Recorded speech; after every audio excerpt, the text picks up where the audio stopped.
नमस्ते।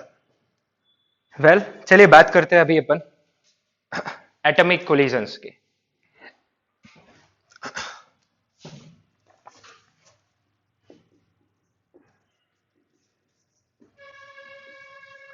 तो अनलाइक जो क्लासिकल मैकेनिक्स में हम कोलिजन पढ़ के आए हैं कि दो बॉल या दो पार्टिकल कोलाइड कर रहे हैं, ठीक है।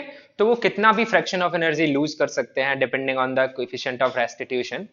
बट यहाँ पे वो लॉसेस तभी पॉसिबल होंगे जब वो लॉसेस इस एटम की कोई ना कोई दो एनर्जी लेवल के गैप के इक्वल हो। और डिफॉल्ट मान के चलेंगे कि कहां से एक्साइटेशन हो रहा है, ग्राउंड से। तो सिर्फ अलग क्या है एटॉमिक कोलिजन में, अलग है क्वांटाइजेशन ऑफ लॉस। समझ रहे हैं कि हर पॉसिबल नंबर वाला लॉस पॉसिबल नहीं है। लॉस सिर्फ वही पॉसिबल होंगे which are matching with some excitation energy of the colliding atoms. All right, so let us see this. So atomic collisions लिखिए इसमें।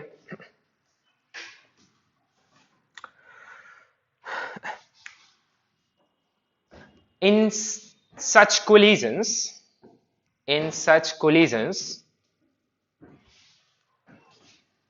loss in kinetic energy of system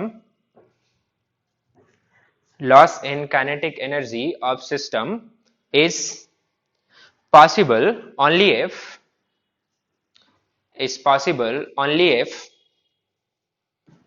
it can excite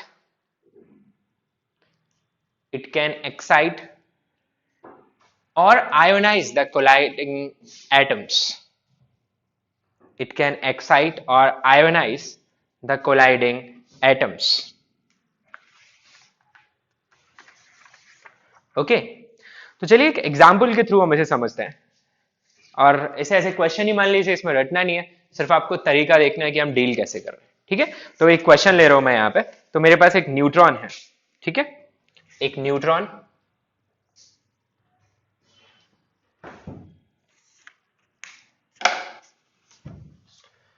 और वो neutron टकराता है एक stationary hydrogen atom से।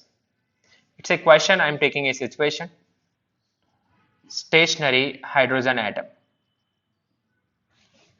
Neutron के पास कुछ काइनेटिक एनर्जी है, काइनेटिक एनर्जी मान लीजिए k है।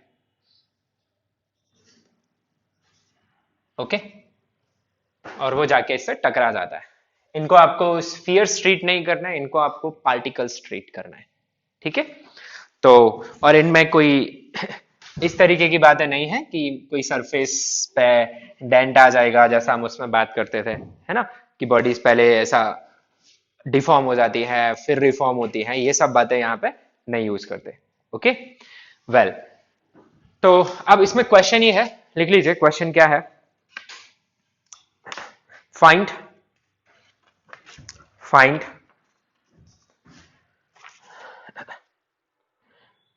Values of,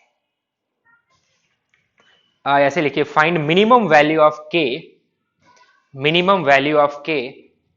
such that the collision is perfectly elastic.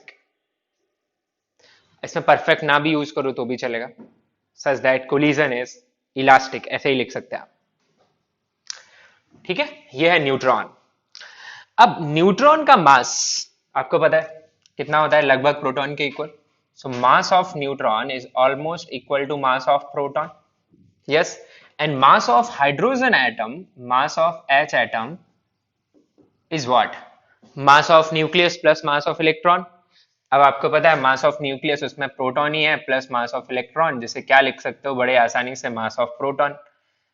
समझ रहे हो, इलेक्ट्रॉन का मास उसमें ऐड भी करोगे तो भी तो वही रहेगा। तो फिलहाल मेरे एग्जांपल में दोनों कोलाइडिंग बॉडीज का मास क्या है, सेम है।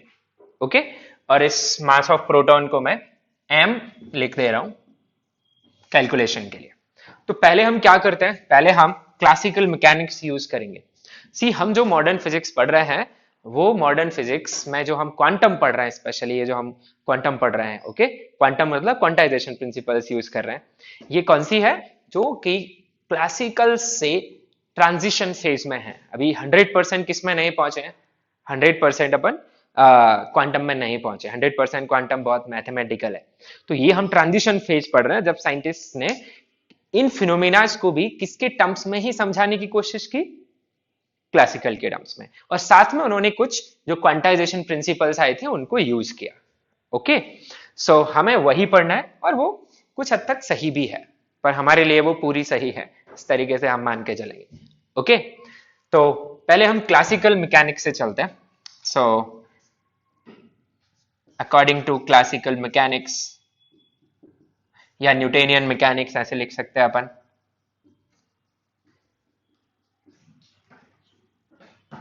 Maximum loss in kinetic energy कितना होता है, या फिर लॉस इन काइनेटिक एनर्जी कितना होता है किसी भी कोलिजन में। तो लॉस इन काइनेटिक एनर्जी लिख लें अपन, लॉस इन काइनेटिक एनर्जी, ठीक है, is equal to half of mu. मैं जरूर पूछता था ये फॉर्मूला जब अगर मैं क्लास में पढ़ा रहा होता, अब मुझे याद करना पड़ रहा है वो फॉर्मूला। तो वो होता है आपका half of mu into u relative का स्क्वायर, ओके, यू रिलेटिव का square 1 minus e square, okay, where e stands for coefficient of restitution. So u relative अपन लिख सकते हैं कि बिफोर कोलिजन उनकी जो रिलेटिव वेलोसिटीज हैं, सो u1 माइनस u2 का whole square 1 minus e square. And head on collision की बात करें तो ये ओवरऑल वेलोसिटीज हो जाती है u1 u2। अगर ऑब्लिक की बात करें तो ये अलोंग लाइन ऑफ इंपैक्ट हो जाती है, दैट यू ऑलरेडी नो, उसमें हम नहीं जाएंगे, ठीक है। तो ये हो गई आपके पास लॉस इन काइनेटिक एनर्जी, ठीक है। अब मैक्सिमम लॉस कब होता है, अब आपको मैं समझा दूं कि हम यहाँ किस तरीके से बात करते हैं इलास्टिक, इन इलास्टिक या परफेक्टली इन इलास्टिक की। यहां हम ई नहीं फाइंड कर सकते, ठीक है। हम यहाँ deformation, impulse of reformation, impulse of deformation, ये सब बातें नहीं कर सकते, because we really can't see these things physically, है ना, लाइक बॉल्स कोलाइडिंग, उनकी तो अपन वेलोसिटीज वगैरह निकाल सकते हैं, ओके। तो यहाँ पे हम कंप्लीटली एनर्जीज के टर्म्स में बात करते हैं। मैं आपको समझाता हूं कैसे। आप सोचिए कि इफ E इक्वल टू 0, मतलब कोलिजन कौन सा है आपका, perfectly in elastic collision, perfectly in elastic collision, ठीक है। तो इस केस में आपका जो लॉस होता है, loss in kinetic energy, definitely ये सिस्टम की काइनेटिक एनर्जी है, ठीक है, काइनेटिक एनर्जी ऑफ सिस्टम है ये, इज मैक्सिमम। चाहे तो आप कोलिजन रिवाइज कर लें इसी बहाने, है ना। तो loss in kinetic energy is maximum, और वो मैक्सिमम लॉस होगा कितना, ठीक है। तो मैं लॉस को यहाँ पे डेल्टा के ही या कैसे दिखा दूं, चलो लॉस ही लिख लेते हैं अपन, और उस लॉस की जो वैल्यू है वो कितनी निकल के आएगी, it will be half of mu into u relative का स्क्वायर, ये निकल के आएगी द मैक्सिमम लॉस, ठीक है। अच्छी बात है। अब उल्टा चलेंगे अपन यहाँ पे, ध्यान से सुनना, उल्टा क्या चलेंगे कि ये हो गया मैक्सिमम लॉस। अगर ये लॉस हो जा रहा होगा तो हम क्या बोल देंगे कि कोलिजन कौन सा है, परफेक्टली इनइलास्टिक। समझ में आ रहा है क्या करने वाले हैं। अब ये लॉस होगा कब, जब ये लॉस हमारे एटम जो कोलाइड कर रहे हैं, अब यहाँ पे ये न्यूट्रॉन तो एक्साइड डीएक्साइड कर नहीं सकता, इसकी एनर्जी लेवल्स का तो कोई सेंस नहीं है। किसकी एनर्जी लेवल्स होंगी, हाइड्रोजन एटम की होंगी, है ना। तो अगर हाइड्रोजन एटम की कम से कम छोटे से छोटा गैप कौन सा है, आपको एक्साइटमेंट कहां से करना है, ग्राउंड स्टेट से, छोटे से छोटा गैप कितना है, 10.2। अगर आपका ये मैक्सिमम लॉस 10.2 के बराबर है एग्जैक्टली, तो वो मैक्सिमम लॉस वहां पॉसिबल है। अगर इस मैक्सिमम लॉस की वैल्यू कुछ 5 इलेक्ट्रॉन वोल्ट आती है, तो क्या ये लॉस होगा, नहीं होगा।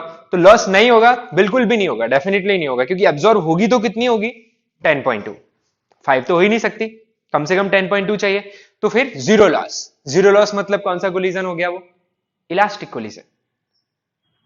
दिमाग में जा रहा है कुछ। अच्छा, अब बात कर लेते हैं, सपोज ये मैक्सिमम लॉस की वैल्यू आ गई आपके पास से 10.2 के बाद अगला जो नेक्स्ट हो सकता है 1 से 3 में, वो कितना आता है अपने पास, 12.51, है ना। इसीलिए मैं बोला हूं कि ये नंबर्स आप क्या कर लो, याद कर लो। ओके, सो अगला लॉस आएगा आपका 12.51 हाइड्रोजन एटम में। मान लेते हैं कि मैंने कैलकुलेशंस की, ठीक है, मैंने ये कैलकुलेशन की मैक्सिमम लॉस की, क्या चाहिए इसके लिए, रिड्यूस मास चाहिए और रिलेटिव वेलोसिटी चाहिए कोलिजन से पहले की। तो ये पुट करके मैंने ये कैलकुलेशन किया और ये निकल के आया सपोज मेरे पास 11 इलेक्ट्रॉन वोल्ट।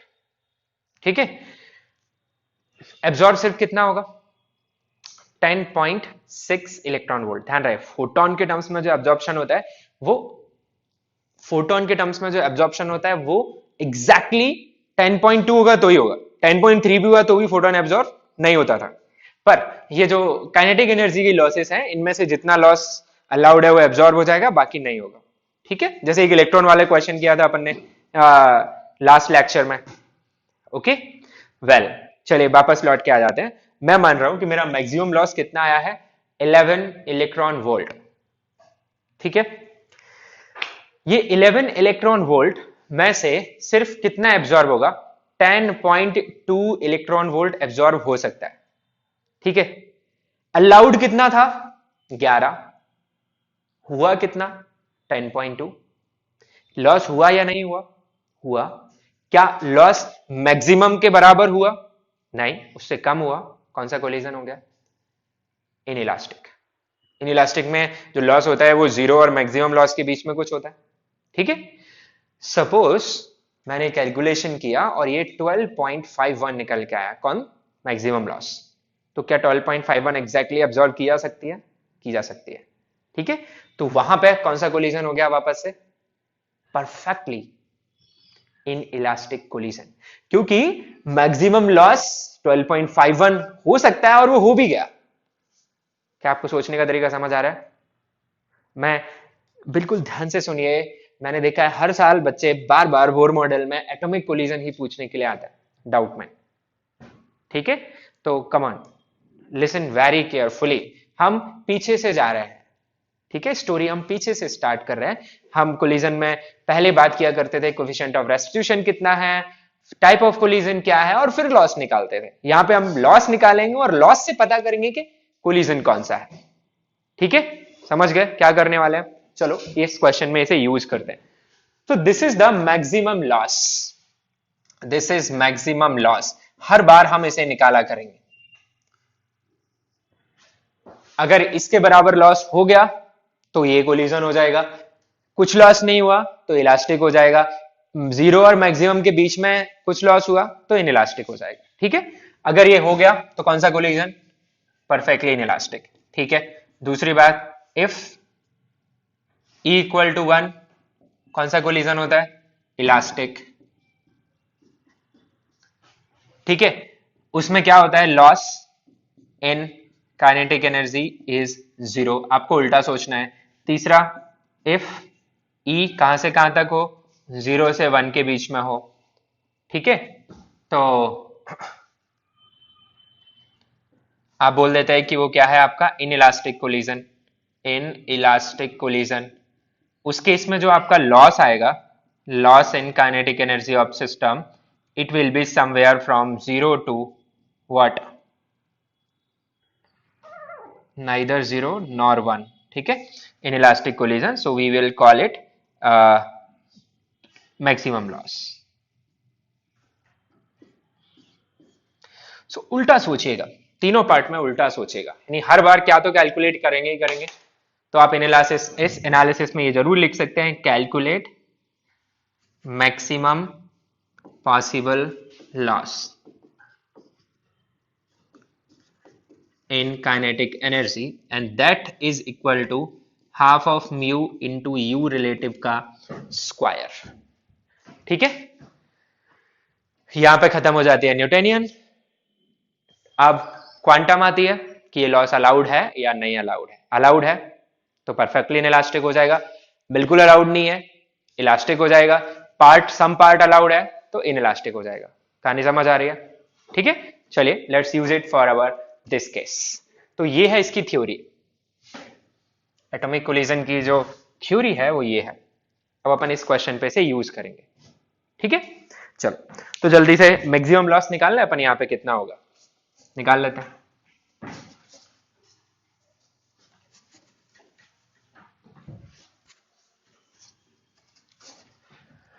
तो बताओ भाई, maximum loss half of mu into u n minus u H atom का स्क्वायर। ठीक है, तो म्यू निकाल लो, रिड्यूस्ड मास इक्वली है, mass of proton into mass of proton bye twice of mass of proton, तो कितना निकल के आएगा m/2। यू रिलेटिव, मैंने स्टेशनरी हाइड्रोजन एटम दिया, तो मान लीजिए इसकी इनिशियल स्पीड u है, तो क्या आ जाएगा, सिंपली u ही आ जाएगा। तो what is the maximum loss you are getting here, maximum loss you are getting half of m/2 into you square, where ये जो काइनेटिक एनर्जी है हियर, जो काइनेटिक एनर्जी k है वो आपकी हाफ ऑफ mu स्क्वायर है, ये आपको गिवन है। ठीक है, तो कितना लॉस हुआ है भाई, न्यूट्रॉन के पास जो काइनेटिक एनर्जी है उसका हाफ लॉस हो गया। ठीक है, maximum, so k maximum loss is equal to k/2, ये निकल के आ गया अपने पास। ठीक है, अब ये लॉस पॉसिबल होगा या नहीं होगा, ये क्वांटम का अगला पार्ट, मतलब ये क्वांटम वाला पार्ट है इसका, ये भी थ्योरी है जो मैं आपको सिखा रहा हूं। तो अब आपको क्या लिख लेनी है, आपको लिख लेनी है energy gaps of the atoms present in collision. हो सकता है कोलिजन में दोनों एटम ही हो, तो दोनों की एनर्जी गैप लिखनी पड़ेगी। एक एटम हो, एक नॉर्मल पार्टिकल हो, तो एक की एनर्जी गैप लिख लोगे, दूसरे को ऐसे ही छोड़ दोगे। तो यहां पे अपने पास H एटम है, तो अब अपन लिखने वाले हैं energy levels of H atom.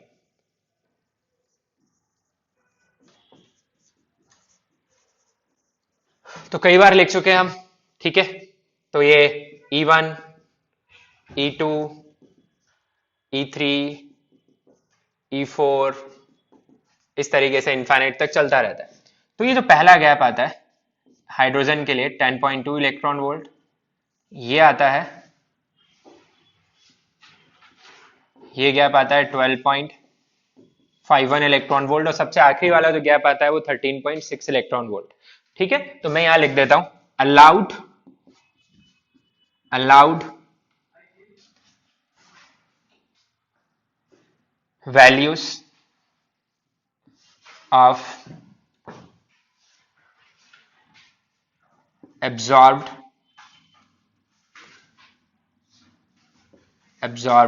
Energy. Absorbed energy मतलब loss in kinetic energy of system.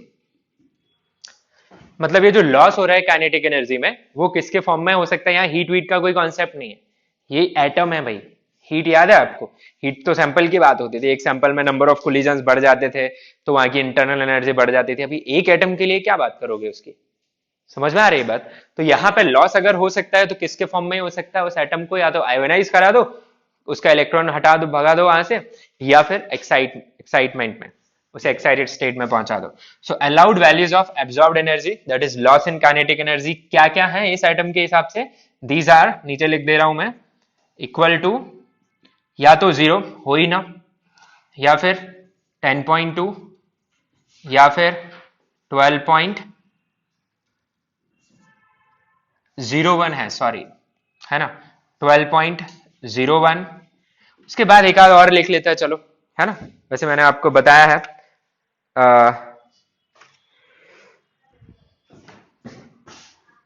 It is 12.09, okay, और ऐसे चलता रहेगा कहां तक, 13.6 इलेक्ट्रॉन वोल्ट तक।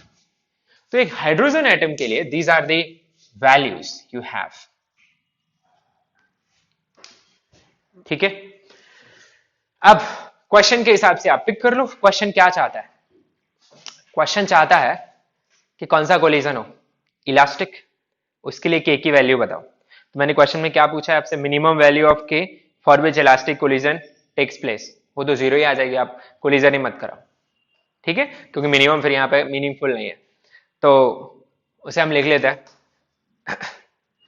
मैक्सिमम वैल्यू ऑफ के, मिनिमम की जगह आप मैक्सिमम लिख लो क्वेश्चन में।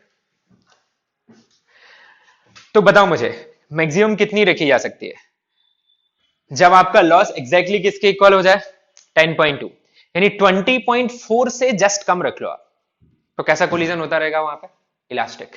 समझ में आ रहा है, लॉस कितना हो सकता है k/2। अगर k/2 इन नंबर्स के इक्वल आ गया या इनसे बड़ा आ गया तो एब्जॉर्ब होंगे, अगर इससे छोटा रहा तो एब्जॉर्ब नहीं होंगे। तो सबसे छोटा एब्जॉर्प्शन क्या हो सकता है 10.2 इलेक्ट्रॉन वोल्ट। तो अपन बोलेंगे for elastic collision, for elastic collision हम क्या लिख लेंगे कि मेरा जो k/2 है it should be less than 10.2, so k must be less than 20.4 electron volt. कुछ समझ में आया? ठीक है। सो अब सपोज मैं आपसे बात करूं कि अब एक बात ध्यान रखना, मान लो मैंने बोला कि it's not a single hydrogen atom, I have a gas filled with hydrogen atom and I am bombarding neutrons. ठीक है। So now it's a sample. हो सकता है किसी में कुछ हो रहा हो, किसी में कुछ हो रहा हो। तो अब मैं ये जानना चाहता हूं कि अब मैं न्यूट्रॉन की एनर्जी को कितनी रख दूं जिससे कि इन इलास्टिक कोलिजन मिल जाए मुझे, at least in elastic collision. Come on, क्या आंसर आएगा कि k/2 की वैल्यू किससे बड़ी करा दो आप 10.2 से, पर एग्जैक्टली किसके इक्वल मत कर देना 12.09 के, क्योंकि आपने एग्जैक्टली 12.09 के इक्वल कर दी तो वो परफेक्टली इन इलास्टिक कोलिजन हो जाएगा। समझ में आ रहा है बात? तो उस केस में आप क्या लिखोगे सिंपली कि आपका जो k है वो किससे बड़ा हो जाए 20.4 से बड़ा हो जाए और किससे छोटा हो जाए, छोटा हो जाए आपका 12.09 इंटू 2 यानी कि कितना 24.18। Yes. So accordingly you can answer these questions. Yes. Okay, if I ask what should be the minimum value of k for which all three collisions may take place, all three collisions may take place। देखो मैं बताता हूं, एक hydrogen gas के sample में हो सकता है कि ये न्यूट्रॉन के पास कितनी एनर्जी हो 20.4 एनर्जी एग्जैक्ट हो, पर फिर भी ये कैसा कोलिजन कर दे elastic collision, because you are bombarding the neutron may come out without colliding with a hydrogen atom, it may possible, isn't it? So आप सैंपल की बात कर रहे हैं अभी। तो इलास्टिक कोलिजन तो कब हो सकता है जब आपकी एनर्जी 20.4 से कम हो। अगर मेरी एनर्जी एग्जैक्ट 20.4 हो गई तो दो पॉसिबिलिटी है, या तो इलास्टिक हो सकता है या फिर परफेक्टली इनइलास्टिक हो सकता है। समझ में आ रहा है क्यों? हो सकता है न्यूट्रॉन बिना टकराए निकल जाए सैंपल में से, और टकरा गया अगर तो पूरी एनर्जी उसकी जो मैक्सिमम लॉस पॉसिबल है वो एब्जॉर्ब हो जाएगा। ठीक है। तो कौन कौन सी कोलिजन हो सकते हैं उस सैंपल में? फिलहाल इलास्टिक भी पॉसिबल है, आप कॉन्फिडेंस से नहीं बोल सकते क्या होगा, आप पॉसिबिलिटी की बात करते हैं। क्या क्या पॉसिबल है? इलास्टिक पॉसिबल है, और कौन सा पॉसिबल हो गया? परफेक्टली इनइलास्टिक पॉसिबल हो गया। मैं अगर तीनों कराना चाहता हूं तो मुझे क्या करना पड़ेगा? कम से कम एनर्जी, तो मुझे k/2 को किसके इक्वल रखना चाहिए? 12.09 के इक्वल रखना चाहिए, यानी कि 24.18 इलेक्ट्रॉन वोल्ट अगर मैं k रख लूं तो देखो क्या क्या हो सकता है। अगर वो टकरा गया किसी से, कितना एब्जॉर्ब हो जाएगा? कितना हो जाएगा एब्जॉर्ब अपना? ये पूरा का पूरा जो लॉस है वो एब्जॉर्ब हो जाएगा। तो कौन सा कोलिजन हो गया फिर? वो परफेक्टली इनइलास्टिक हो गया। नहीं टकराया तो कौन सा कोलिजन रहेगा? इलास्टिक रहेगा। हो सकता है किसी हाइड्रोजन एटम ने सिर्फ उसका कितना ही पार्ट एब्जॉर्ब किया हो 10.2। समझ में आ रहा है बात? उसके पास एनर्जी इतनी थी कि वो उसे कहां पहुंचा देता 3 तक, पर वो सपोज हेड ऑन नहीं हो पाया होगा कोलिजन। ओके। तो कितनी एनर्जी एब्जॉर्ब की गई होगी 10.2, कितने में से? अलाउड थी 12.09 पर एब्जॉर्ब हुई 10.2, मतलब मैक्सिमम के बराबर एब्जॉर्ब भी नहीं हुई और एब्जॉर्ब तो हुई है कुछ। तो कौन सा कोलिजन हो गया फिर? वो इनइलास्टिक। तो मैं पूछूं minimum kinetic energy required for, तो पॉसिबिलिटी कि तीनों कोलिजन्स हो जाए, एक के साथ तीनों नहीं हो सकते है ना, एक के साथ एक ही होगा, सैंपल की बात कर रहा हूं। तो क्या होगी वो आंसर आपकी कि आपकी जो एनर्जी है वो एटलीस्ट किसके बराबर होनी चाहिए? 24.18 के बराबर होनी चाहिए। ठीक है। तो ऐसे क्वेश्चंस यहाँ पे पूछे जा सकते हैं। सो एक पार्ट के तौर पर लिख लो ताकि रिवीजन में ये जो कहानी मैं सुना रहा हूँ वो आपको याद रहे। और एक अच्छा नोट्स बनाने का स्टाइल होता है कि जो टीचर कहानी सुना रहा है उसके भी कुछ पॉइंट्स मैं अपनी भाषा में कन्वर्ट करके लिख लूं, ताकि जब मैं रिवाइज करने जाऊं तो मुझे ये कहानी याद आ जाए। ओके। सो मैं वो पार्ट चाहता हूं, लिखिए। If this neutron if these neutrons, ऐसे लिख लीजिए, दीज न्यूट्रॉन्स कौन से, जिनके पास काइनेटिक एनर्जी कितनी है, k, are bombarded on a sample of hydrogen atom, bombarded on a sample of hydrogen atom, then find minimum value of k, find minimum value of k such that all three collisions may take place. All three collisions may take place.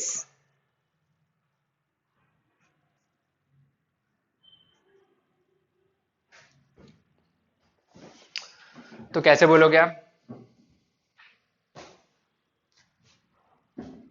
लिख लो अपने शब्दों में कि तीनों collision कराने के लिए क्या चाहिए। आपका जो लॉस है, लॉस कितना है, k/2, ठीक है। और आपका जो लॉस है उसे आप एटलीस्ट किसके इक्वल रखना चाहेंगे, 12.09 के। तो आपका जो k है वो कितना आ जाएगा, 24.18 इलेक्ट्रॉन वोल्ट। मैं एक बार और समझा रहा हूं क्यों ये नंबर पिक करने से तीनों कोलिजन की पॉसिबिलिटी है, एक बार वापस सुन लीजिए, ठीक है। मैंने k/2 को 12.09 लिया, हो सकता है एक हाइड्रोजन एटम 12.09 एब्जॉर्ब कर ले, तो जितना मैक्सिमम लॉस न्यूटोनियन मैकेनिक्स बोलती है उतना लॉस हो गया, तो फिर कौन सा कोलिजन हो गया, परफेक्टली इनइलास्टिक हो गया। कोई हाइड्रोजन एटम इस 12.09 के अलाउड लॉस में से, ये इतना आपके पास अवेलेबल है, पर उसमें से लेता सिर्फ कितना है, 10.2, तो कौन सा कोलिजन हो जाएगा, इनइलास्टिक। हो सकता है कोई पर्टिकुलर न्यूट्रॉन की कोई एनर्जी एब्जॉर्ब नहीं हुई हो, तो वो कौन सा कोलिजन दिखाएगा आपको, जो बाहर आ रहा है उसमें। आप तो कैसे कंक्लूजन निकाल रहे हैं कि जो न्यूट्रॉन मुझे बाहर मिल रहे हैं उनके साथ क्या हो रहा है, क्या एब्जॉर्ब हुआ उसमें, तो वो कौन सा कोलिजन हो जाएगा, इलास्टिक। ओके। अच्छा, कोई बोलता है नहीं यार, मैं ना एक काम करता हूँ 10.2 ही ले लेता हूँ एग्जैक्टली। 10.2 ले ली तो पॉसिबिलिटी सिर्फ दो ही बनती है, या तो 10.2 एब्जॉर्ब हो जाएगी या फिर एब्जॉर्ब नहीं होगी, तो दो ही कोलिजन हो सकता है, परफेक्टली इनइलास्टिक हो सकता है या फिर इलास्टिक हो सकता है, ठीक है। कोई बोलता है मैं चलो 11 ले लेता हूं, तो 11 में कौन कौन सी पॉसिबिलिटी हो सकती है, 11 में या तो 10.2 एब्जॉर्ब हो सकता है या फिर कुछ भी एब्जॉर्ब नहीं होगा, तो कौन कौन सी कोलिजन आ सकता है, इलास्टिक आ सकता है या फिर इनइलास्टिक आ सकता है। कौन सा नहीं मिल रहा, फिर परफेक्टली इनइलास्टिक नहीं मिल रहा। So I hope I am able to make you understand this idea. यहाँ डायरेक्ट क्वेश्चन पूछता है आपसे, या तो फिर के दे देगा तो ऑप्शन में 4 डाल देगा वो कि यहाँ कोलिजन कौन कौन से हो सकते हैं, ठीक है, या फिर बोल देगा इस टाइप का कोलिजन चाहिए तो के की वैल्यूज क्या ली जा सकती है।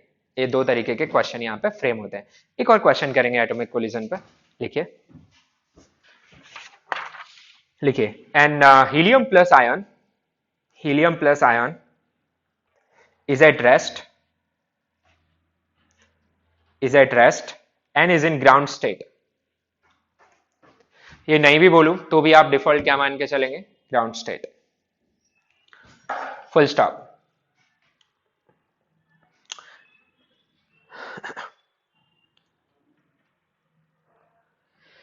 A hydrogen atom, a hydrogen atom in ground state is moving with kinetic energy k,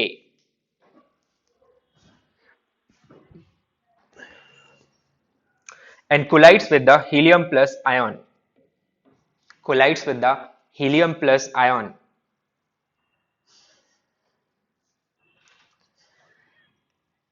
at rest। कौन रेस्ट पे है, helium plus. Find minimum value of k, minimum value of k, so that both the particles can excite to their first excited state। minimum value of k so that both the particles can excite to their first excited state।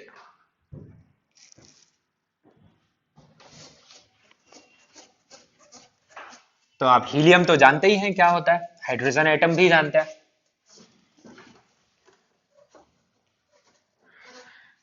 और हाँ, एक और बात, energy levels अगर आपको भूल गए for example, तो अपनी मेमोरी पे स्ट्रेस डालने के बजाय फटाफट से फॉर्मूला यूज कर लेना, -13.6 z² by n²।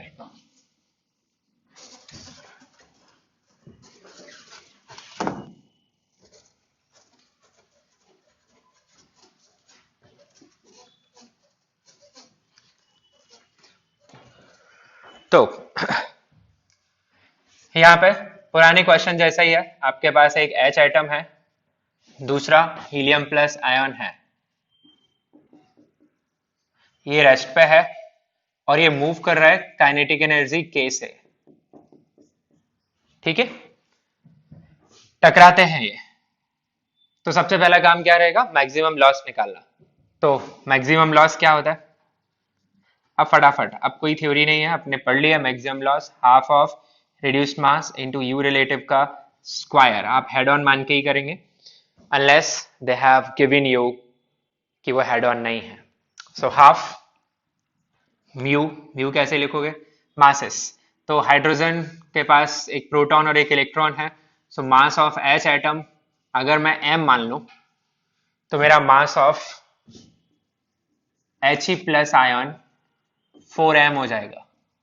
You understand this, ठीक है। अच्छा, आप बोल सकते हैं He प्लस में क्या क्या होगा भाई, He प्लस के पास चार न्यूक्लियॉन्स हैं, ठीक है, 2 प्रोटॉन और 2 न्यूट्रॉन, तो उनका मास हो गया 4 टाइम्स मास ऑफ प्रोटॉन लिख सकते हैं हम, और बचा हुआ एक इलेक्ट्रॉन है He प्लस के पास, प्रोटॉन के कंपैरिजन में इलेक्ट्रॉन का मास तो निग्लेक्ट ही कर सकते हैं, तो इसका मास 4 टाइम्स मास ऑफ प्रोटॉन हो गया और इसका मास सिर्फ मास ऑफ प्रोटॉन हो गया, तो ऐसे लिख सकते हैं अपन। ओके, सो रिड्यूस मास कितना आ जाएगा, m1 into m2 divided by m1 plus m2 into u relative का स्क्वायर, तो मान लीजिए इसकी जो स्पीड है वो u है, सो ये u माइनस 0 का स्क्वायर, तो क्या आ जाएगा अपने पास 4m डिवाइडेड बाई 10, ठीक है, 5 इंटू 2 इंटू यू स्क्वायर, या ऐसे लिख लो 4/5 into half m u square. उससे क्या फायदा हो जाएगा कि मेरे पास हाफ एम यू स्क्वायर की जो वैल्यू है वो किसके इक्वल है, k के इक्वल। ओके, तो जो मैक्सिमम लॉस है वो कितना आ जाएगा आपके पास 4k/5। अब बहुत इजी है, हाइड्रोजन एटम को ग्राउंड स्टेट से फर्स्ट एक्साइटेड स्टेट में ले जाने के लिए कितनी एनर्जी लगती है, 10.2 electron volt, n equal to 1 से n इक्वल टू 2 में, और वहीं ही He प्लस वो भी हाइड्रोजन लाइक एटम है, सो He प्लस आयन, उसे जो एनर्जी लगेगी वो किससे मल्टीप्लाई हो जाएगी, Z स्क्वायर से। ओके, तो वो हो जाएगी आपके पास 10.2 इंटू हाइड्रोजन हीलियम उसका 2 का स्क्वायर यानी कि 4, so it will B 40.8 electron volt, आप चेक कर सकते हैं। तो हीलियम को ग्राउंड से फर्स्ट एक्साइटेड स्टेट में जाने के लिए 40.8 इलेक्ट्रॉन वोल्ट की एनर्जी लगेगी, तो टोटल एनर्जी जो आपको चाहिए वो कितनी आ जाएगी, टोटल एनर्जी रिक्वायर्ड वो आ जाएगी आपके पास 60, यस नो, 8 और 2 10, 40 50 51 आ जाएगी, सो 51 इलेक्ट्रॉन वोल्ट। ओके, अब उसने मिनिमम वैल्यू ऑफ k पूछी है, तो आप ये मान लो कि कौन सा कोलिजन हो रहा है यहाँ पे, in elastic, perfectly in elastic collision हो रहा है, ठीक है, ताकि ज्यादा से ज्यादा लॉस हो तो आपको k की कम जरूरत पड़ेगी, तो हम अज्यूम कर लेंगे फॉर मिनिमम k कौन सा कोलिजन मान लेंगे, perfectly in elastic collision, and for that case laws बराबर मैक्सिमम लॉस ही हो जाएगा, और उसे किसके इक्वल कर दोगे आप, 51 के, तो आपके पास आपका k का मिनिमम वैल्यू आ जाएगा which will be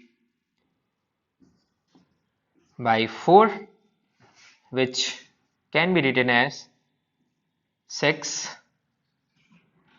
3.75. This is your answer. So this is the actual size of this kind of numericals. Last वाला भी इतना ही बड़ा था, ठीक है, वहां हमने थ्योरी डिस्कस की थी। सो अगर आपको आइडिया नहीं है, किसी को आइडिया नहीं है कि ये क्या कॉन्सेप्ट है यहाँ पे, तो फिर आप ये क्वेश्चन सॉल्व कर नहीं सकते। सच में तो आसान है। क्या मॉडर्न फिजिक्स टफ लगी? मुझे तो नहीं लगता मॉडर्न फिजिक्स टफ है। हाँ, आइडिया जरूर थोड़े वियर्ड है, मतलब जो पिछले 1.5 साल से हम फिजिक्स पढ़ते हुए आ रहे हैं उनसे थोड़े डिफरेंट आइडियाज हैं कुछ कुछ, ठीक है। जैसे फोटोन का बोलना कि कोई एनर्जी है वो एक पार्टिकल के फॉर्म में ही है ना, फिर क्वांटाइजेशन प्रिंसिपल, तो ये थोड़ी डिफरेंट थिंकिंग है। ओके, ऑलराइट, सो यही मुझे बताना था आपको रिगार्डिंग द एटॉमिक कोलिजन्स। बाकी क्वेश्चंस तो आप लोग सॉल्व कर ही सकते हैं। चलिए छोटा सा पार्ट है उसकी भी बात कर लेते हैं अपन। और लिख लीजिए रिकॉइल ऑफ न्यूक्लियस, सॉरी बार बार न्यूक्लियस आ जा रहा है मेरे माइंड में। Recoil of atom, recoil of atom due to emission of photon, due to emission of photon. अब ऐसे तो देखा जाए तो फोटोन का जो मास है वो बहुत ही कम है, इलेक्ट्रॉन का भी मास तो ज्यादा होता है, फोटोन का मास तो और भी कम है। तो फोटोन का मास इतना कम है, एटम का मास प्रैक्टिकली उसके कंपैरिजन में आप इनफाइनाइट मान सकते हैं। पर still just like the bullet and gun, है ना, गन का मास किलोग्राम्स में है, बुलेट मिलीग्राम्स में है, but still you get a significant recoil because of the momentum the bullet carries when you fire. तो क्या यूज करोगे आप यहां पे? Conservation of linear momentum. आप गन को एटम मान लोगे, फोटोन को बुलेट मान लोगे, same to same idea, over. Okay, तो चलो लिख लेते हैं उसे अपन।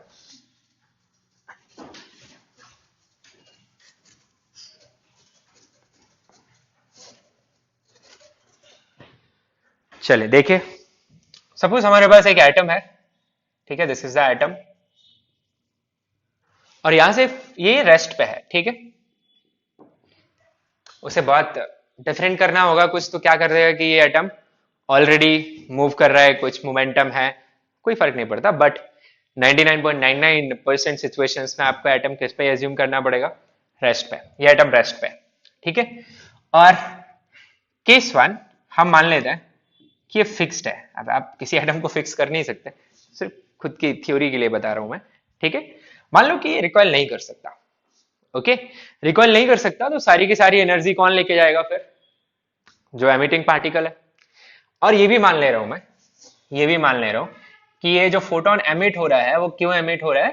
क्योंकि उसका जो इलेक्ट्रॉन है वो डी एक्साइट कर रहा है किसी भी एनर्जी लेवल n2 से n1 में, और ये एनर्जी डेल्टा ई है, ये फिक्स है, ठीक है। तो अगर ये एटम फिक्स्ड है, कहीं नहीं जा सकता, तो जो भी एनर्जी गैप है वो सारी एनर्जी किसको मिलेगी? फोटोन को, ठीक है। So in case one when your atom is fixed, when your atom is fixed means no recoil is allowed, what you will write? You will say कि जो n equal to n2 से n1 में जो डीएक्साइटेशन process हो रही है उसमें जो एनर्जी डेल्टा ई आ रही है वो सारी की सारी किसके फॉर्म में चली जाएगी? फोटोन के फॉर्म में, ठीक है। फोटोन के वेवलेंथ को आप लैम्डा बोल दीजिए, तो आप सिंपली इक्वेशन क्या बनाओगे? hc by lambda it will be equal to delta E, and you will say lambda is equal to hc by delta E, ठीक है, ये आपको पता है, ओके। नाउ तो आप लैम्डा यहां से निकाल सकते हैं। Case two atom is not fixed, which is general situation. So in this case what will happen? This is atom, initial atom, photon वोटोन, आप ऐसा मान रहे हैं फोटोन इसके पास ही है, पर ऐसा होता नहीं, ठीक है। तो ये एटम है, ये रेस्ट पे है, ये इनिशियल है, और फाइनली क्या हो रहा है? ये जो एटम है वो रिकॉइल कर जाएगा। मान लीजिए एटम की रिकॉइल स्पीड v0 है, और यहां पे चला गया फोटोन, ठीक है। और इस फोटोन की जो वेवलेंथ है वो थोड़ी सी अब डिफरेंट हो जाएगी, मैं बताता हूं क्यों, ठीक है। क्योंकि फोटोन का जो मोमेंटम है वो किस पे डिपेंड करता है? वेवलेंथ पे। फोटोन की जो एनर्जी है वो भी किस पे डिपेंड करती है? वेवलेंथ पे। आप फ्रीक्वेंसी के टर्म में भी बात कर सकते हैं। पहले तो एनर्जी कंजर्वेशन लगा लो, ये इनिशियल था या before emission, and this is just after emission final. पहले मैं लगा रहा हूं conservation of linear momentum, conservation of linear momentum. अच्छा भाई, केस वन में क्यों नहीं लगा दिया ये कंजर्वेशन ऑफ लीनियर मोमेंटम? लगा दो। केस वन में आपको मानना पड़ेगा कि एटम को किसी ने पकड़ रखा है, तो जितना मोमेंटम इंपार्ट हो रहा है किसे? फोटोन को, उतना ही मोमेंटम किसे इंपार्ट होना चाहिए था? एटम को, पर उसको किसी ने इम्पल्स लगा के जीरो करा दिया, ठीक है, जैसा अपन गन और बुलेट में करते हैं। तो conservation of linear momentum, initially किसी के पास कोई मोमेंटम नहीं है, इक्वल टू फाइनली एटम का मोमेंटम प्लस फोटोन का मोमेंटम। ठीक है, तो आप एटम के मोमेंटम को क्या लिख देंगे, आप लिख देंगे it is minus of photon का मोमेंटम। अब फोटोन का जो मोमेंटम है वो क्या रहेगा, ये तो वेक्टर फॉर्म में आ गई, तो अपोजिट डायरेक्शन में मिलेगा। पहली बात, मैग्नीट्यूड की बात करें तो एटम का मोमेंटम एग्जैक्टली फोटोन के मोमेंटम के इक्वल आएगा, जो कितना रहेगा h बाय लैम्डा, है ना। अभी लैम्डा लैम्डा डैश हो गया, so it is h by lambda dash. Okay, and energy conservation, energy conservation, तो उससे क्या मिलेगा अपने को, उससे मिलेगा कि जो एनर्जी रिलीज हो रही है वो कितनी है, डेल्टा ई। डेल्टा ई वो किस किस में चली जा रही है, kinetic energy of atom plus energy of photon. मतलब इस बार जो आपकी डेल्टा ई है वो किस किस का समेशन आएगी, पी एटम का square divided by twice of mass of atom, P square by 2m लिख सकते हैं ना काइनेटिक एनर्जी को। ठीक है, plus energy of photon, energy of photon कितनी होती है, एच सी बाय लैम्डा। अब यहां पे एक छोटी सी एनालिसिस है, आप समझिए। जब भी आप ये बताओ, बुलेट और गन की सिचुएशन में ज्यादा एनर्जी कौन लेके जाता है, बुलेट लेके जाती है। मोमेंटम दोनों का सेम है कि नहीं, फोटोन का भी मोमेंटम सेम है एज वेल एज एटम का भी मोमेंटम सेम है फाइनली। अब जिसका मास ज्यादा होगा उसे कम एनर्जी मिलेगी। देखो पी स्क्वायर बाई 2m, उसकी भी एनर्जी को आप पी स्क्वायर बाई 2m जैसा लिख सकते हैं, where m is mass of photon there. Okay, so mass of atom is much greater than mass of photon. So what will you say कि जो एटम है फोटोन की तुलना में ना के बराबर एनर्जी लेके जा रहा है, एनर्जी ना के बराबर ले रहा है पर मोमेंटम ना के बराबर नहीं है। ठीक है, यानी रिक्वायर्ड स्पीड बहुत कम आएगी पर मास सिग्निफिकेंट है ना। तो जब आप मल्टीप्लाई करते हैं मास इंटू वेलोसिटी को, तो आपको जो मोमेंटम है वो सिग्निफिकेंट मिलेगा, जितना फोटोन का उतना ही मिलेगा। I hope you can understand. जैसे मैं आपसे पूछूं कि एक बॉल है और उस बॉल को मैंने एक दीवार के ऊपर मारा और बॉल रिटर्न हुई, मुझे पता चला कि इस बॉल का मोमेंटम चेंज हुआ कुछ, मान लीजिए 10 किलोग्राम मीटर पर सेकेंड से, तो इस दीवार का भी मोमेंटम चेंज कितने से हुआ होगा, 10 कितना किलोग्राम मीटर पर सेकेंड से। पर मैं पूछूं कि उसको वेलोसिटी कितनी मिली होगी, you will say it will be tending to zero, क्योंकि उसका मास इनफाइनाइट है। So infinite into zero is some finite number, but ना तो इनफाइनाइट फिक्स है ना जीरो फिक्स है आपका, वो भी टेंडिंग टू जीरो है। ये बात हम कर चुके हैं पहले, यस। सो यहां पे क्या लिख देंगे अपन, as mass of atom is much greater than mass of photon, so this term kinetic energy of atom will be much less than energy carried by photon.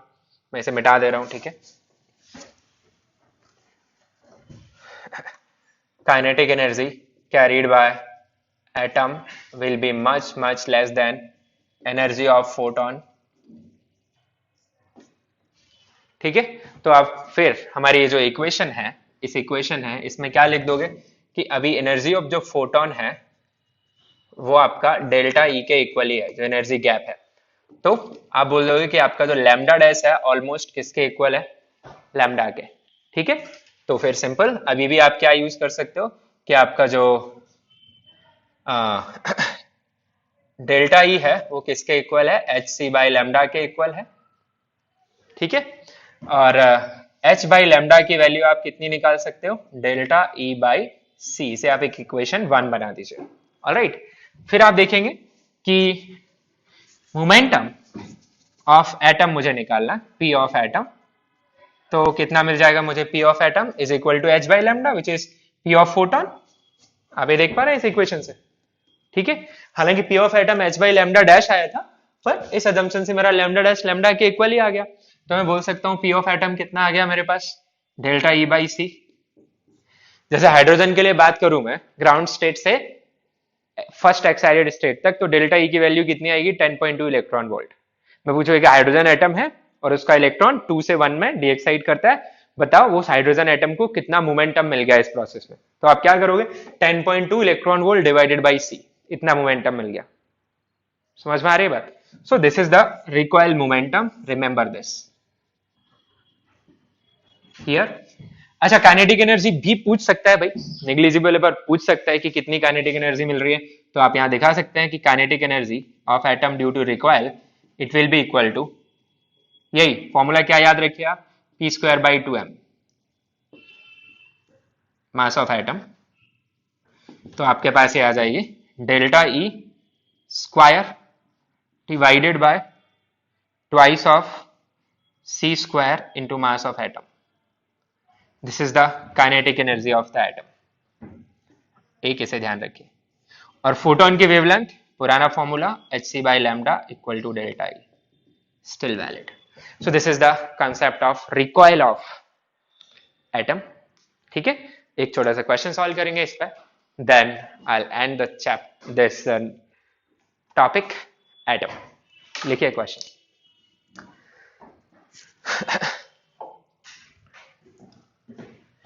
देखिए, hydrogen atom de-excites from first excited state to ground state, find first part wavelength of emitted photon,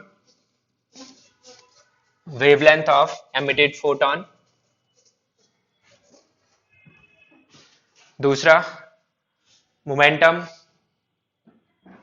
of the atom just after emission, तीसरा kinetic energy of atom just after emission.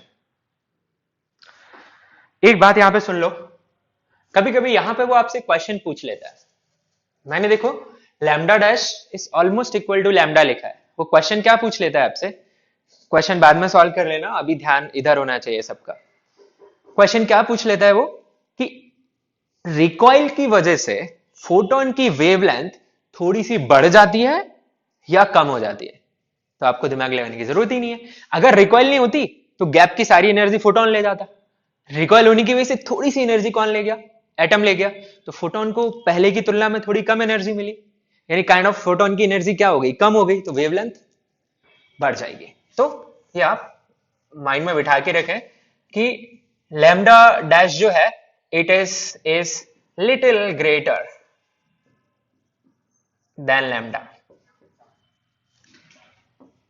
ठीक है, lambda dash कब का है, जब recoil हो रही है, लैम्डा कब है, जब रिकॉइल नहीं हो रही है।